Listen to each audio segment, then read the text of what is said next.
কে সাথে নিয়ে একটি মানবিক কল্যাণময় বাংলাদেশ উপহার দিতে চায়।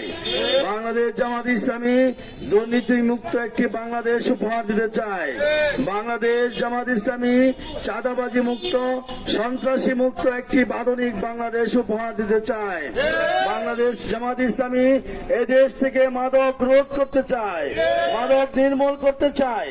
আগামী দিনে যুব সমাজের হাতে কর্ম উঠিয়ে দিতে চায়। ছাত্ররা তার ছাত্র জীবন শেষ করার পরপরই চাকরি অ্যাপয়েন্টমেন্ট দিতে চায়। আগামী দিনে সবাই মিলে সুন্দর একটি কল্যাণময় বাংলাদেশ উপহার পেতে চায়।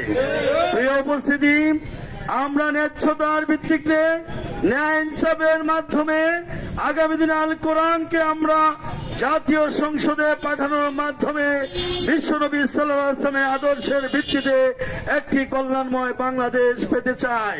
সেই জন্য টেকনাফ থেকে তেঁতুলিয়া, রূপসা থেকে পাথুরিয়া সমগ্র বাংলাদেশে এক জোয়ার উঠেছে। জোয়ার যেমন উঠেছে ঢাকা বিশ্ববিদ্যালয়ে, জোয়ার উঠেছে চট্টগ্রাম বিশ্ববিদ্যালয়ে, জোয়ার উঠেছে রাজশাহী বিশ্ববিদ্যালয়ে, জোয়ার উঠেছে গণ বিশ্ববিদ্যালয়ে, জোয়ার উঠেছে জাহাঙ্গীরনগর বিশ্ববিদ্যালয়ে। সুতরাং প্রমাণিত হচ্ছে আগামী দিনে দেশের মানুষ বাংলাদেশ জামাত ইসলামীর উপর আস্থা এবং বিশ্বাস রাখছে।